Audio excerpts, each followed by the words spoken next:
Panorama Malte et moi-même sommes ravis de vous souhaiter la bienvenue pour ce soir. Aujourd'hui, nous allons donc parler d'Elijah Craig. Et avant de vous parler de la distillerie, il faut que je vous parle du bonhomme. Donc à la base, Elijah Craig, c'était un révérend qui vivait au XVIIIe siècle dans le Kentucky. Il est né très exactement en 1738, il est le 5e enfant de la famille et il était scorpion. Une petite salope de scorpion. À 26 ans, il se convertit au christianisme, dans le courant baptiste plus exactement. Puis à 30 ans, comme tous les chrétiens, eh bien il va faire un peu de prison, quelques semaines. Je vais vous faire incarcérer 6 mois à la prison Saint-Paul. Pour un cajot de cerises? Pour un cajou de cerise, oui. Non, pas pour une cagette de cerises, mais pour avoir osé prêcher dans une église sans avoir de licence officielle. On ne rigole pas avec Jésus aux États-Unis. Du coup, il trouve que la religion c'est de la merde et il construit sa distillerie. Non, ok, ça s'est pas du tout passé comme ça, mais j'aurais trouvé ça hyper fun. Non, en vrai, à sa sortie de prison, le mec il était à fond dans la religion, comme toute sa famille. Et en 1782, il a carrément acheté 4 km² de terre où il a fait aménager une ville. Et la ville a d'ailleurs perduré, hein.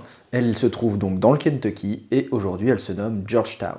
Il joue un grand rôle dans le développement de cette ville et comme le mec il aime bien le blé, normal pour un amateur de boissons à base de céréales maltais, mais là je parlais bien de pognon, il passa d'homme d'église à homme d'affaires. Et c'est donc à 51 ans qu'il fonde sa propre distillerie. Or, à l'époque, parce que là on est quand même au XVIIIe siècle, ce qu'on appelait whisky aux États-Unis, c'était un liquide obtenu par distillation de seigle. Et Monsieur Craig, comme tout bon américain qui se respecte, il a pas envie de faire comme tout le monde, alors il s'est dit qu'on allait virer le seigle et qu'à la place on allait foutre du maïs, ça serait bien mieux. Et boum, ça fait des chocs du bourbon. Du bourbon, tout à fait, ça fait du bourbon. Sans déconner, c'est vrai? C'est du bourbon, ça? Oui, c'est du bourbon, monsieur. Voilà un petit peu l'histoire du personnage en gros. Donc aujourd'hui, le produit est fabriqué par la distillerie Even Hill, qui se situe toujours dans le Kentucky, et on dénombre au total 5 différents whisky Elijah Craig, mais la plupart sont assez difficiles à trouver. On va trouver une gamme de Elijah Craig, le small batch, celui que je vais vous présenter ce soir, mais les autres sont compliqués vraiment à trouver. Il faut fouiller un petit peu plus sur internet, je pense, pour les choper. Je les ai jamais vus ailleurs. Et encore, même sur internet, c'est pas simple. Voilà, donc le fameux small batch. Donc en ce qui le concerne lui très précisément, il résulte de l'assemblage d'au moins 120 fûts de chêne neuf. Il titre à 47 degrés, donc si vous vous souvenez bien de la petite conversion avec les proofs, 47 x 2, 94 proofs, je vous le montrerai mieux tout à l'heure. Et il a une belle couleur marron, un petit peu marron, presque chéri. Il tire presque un peu sur le roux.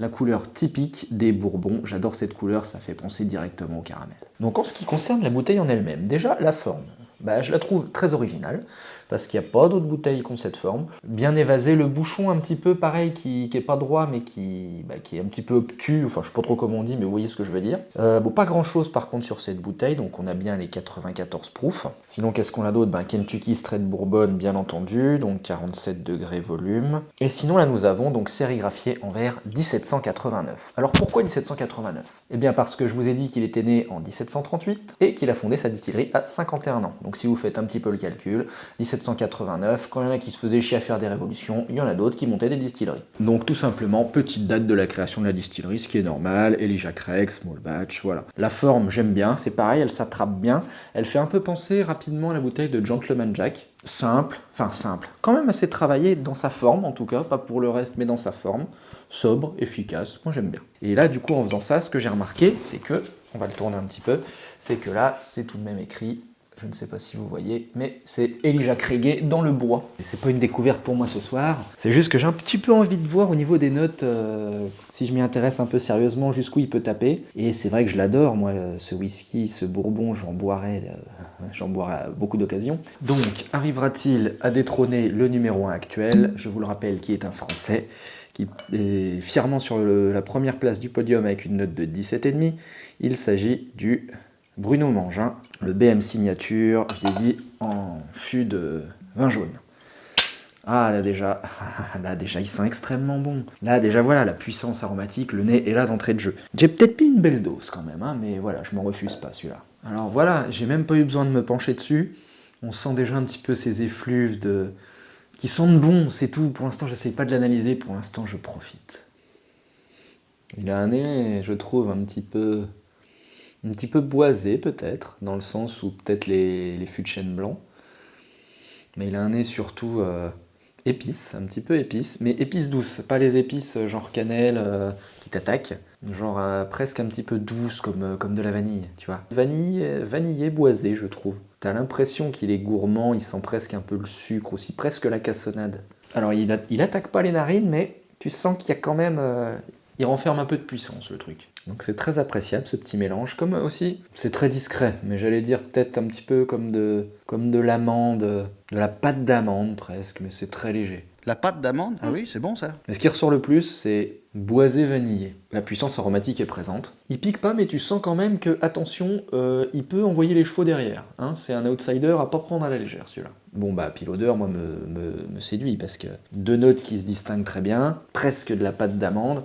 C'est un nez complexe, mais c'est un nez très très appréciable. Moi, il m'en faut pas beaucoup plus, hein. Très bon nez, 4. Bon, bah là, c'est le moment de plaisir ultime, là, hein, parce que je sais à quoi m'attendre.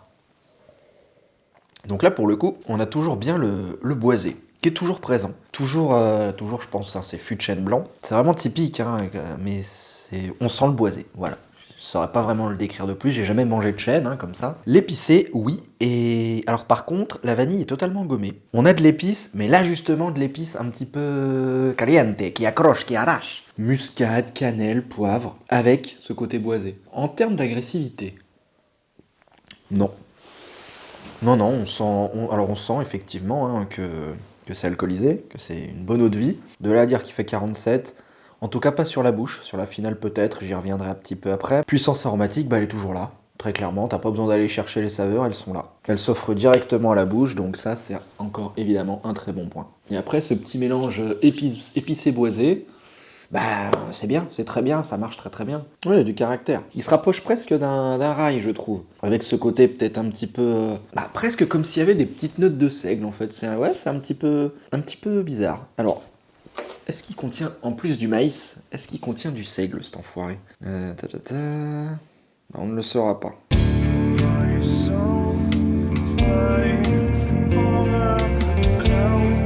On a l'impression presque des notes de seigle, presque un petit peu céréalière au final. Ouais, céréalière plus sur la finale. Là, je m'étais laissé un petit peu emporter. Non, la bouche, c'est vraiment boisé, épicé. Pas d'attaque, mais de la puissance aromatique, gustative. Et ben, je vois pas pourquoi je lui mettrais autre chose qu'un 4,5. Alors, du côté de la finale. Parce que là, c'est pareil, c'est encore autre chose. La saveur reste bien. Puis ça, oui, ça s'active un petit peu sur les papilles. Peut-être un petit peu de sucré, je trouve ça un petit peu sucré sur la fin. Très bonne caudalie, une bonne longueur, hein, pas de problème. On a ce petit côté, ouais, comme j'ai dit tout à l'heure, je trouve, hein, ce petit côté céréalier, un petit peu seigle, un petit peu sucré sur la langue. Elle reste bien, et elle n'est pas agressive. Bah, c'est une super finale, il n'y a pas grand chose à dire. Hein. Donc, 4,5, voilà. Donc, maintenant, l'appréciation perso sur ce truc. Eh bien, je vous avouerai que, justement, j'en avais presque un meilleur souvenir. Mais... ça peut s'expliquer par une chose, c'est-à-dire que la bouteille, comme vous l'avez vu, elle est vide en dessous de la moitié. Ça doit être du code parce que ça veut rien dire. En effet, cela ne veut pas dire grand-chose et je m'en excuse, j'ai un petit peu cafouillé. Je faisais bien entendu appel à votre bonne intelligence pour comprendre qu'elle était plus qu'à moitié vide. Sur ce, continuons. Et en fait, quand on conserve du whisky, une fois qu'on passe en dessous de la moitié, eh ben, tout simplement, il y a plus d'oxygène que de liquide. Donc le phénomène d'oxydation va être beaucoup plus présent. Et donc ça va oxyder le liquide et ça va le détériorer, entre guillemets. Il avait des petites notes un petit peu plus sucrées, un petit peu plus cassonades, dans mes souvenirs en tout cas. Hein, donc mes souvenirs peuvent être altérés aussi. Ou ça peut être l'oxydation, ou les deux, enfin bref. Donc, appréciation perso, est-ce que je l'apprécie très personnellement? Oui, carrément. On sent bien le boisé du Bourbon. Je dis pas que t'as l'impression d'être en Amérique, là. On est d'accord. Mais les fûts de chêne et tout, il fait voyager. Voilà, je pourrais pas vous dire...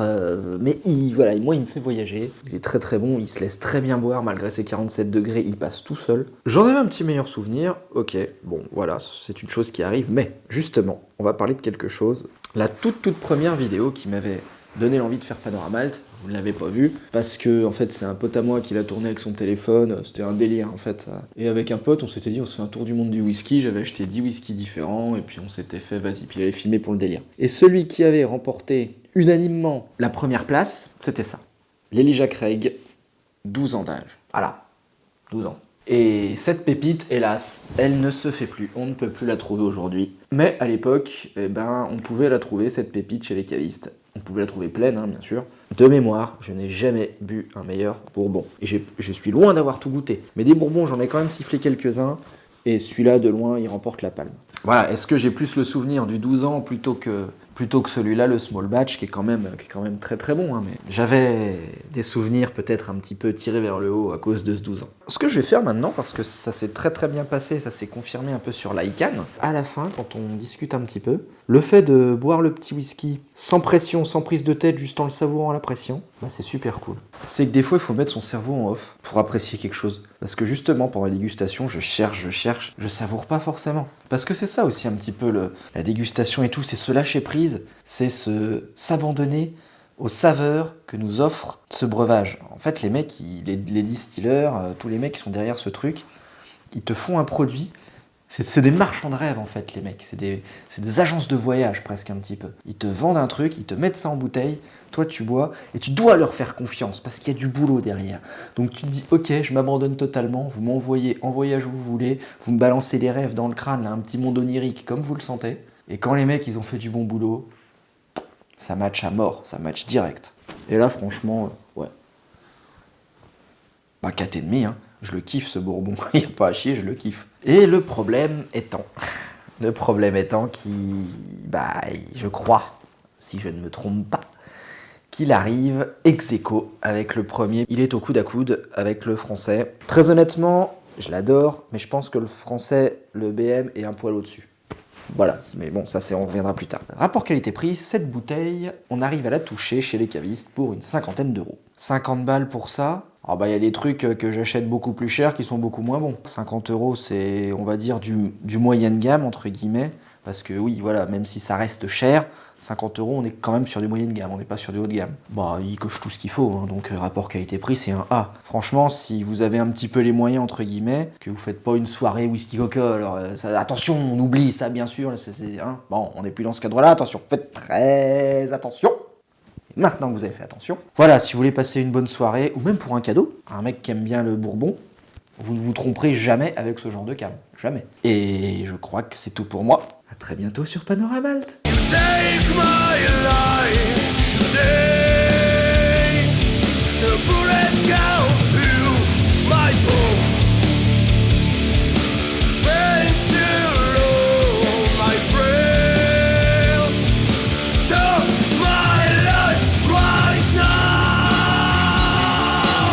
Alors il s'est dit qu'on allait virer le seigle et qu'à la place, on allait foutre du maïs. Mais le mec, mais tu attaques mon micro! Mon micro étant déjà en train, je ne sais pas si vous avez remarqué comment c'est classe, en train de se faire manger par le tyrannosaure, il s'est aussi fait manger par le chat. Incroyable. J'espère qu'il m'a pas mascandé le micro, petit salopard. C'est le moment du rapport qualité-prix. Pourquoi je fais ça? Oui, je suis métalleux, mais ça n'a rien à voir.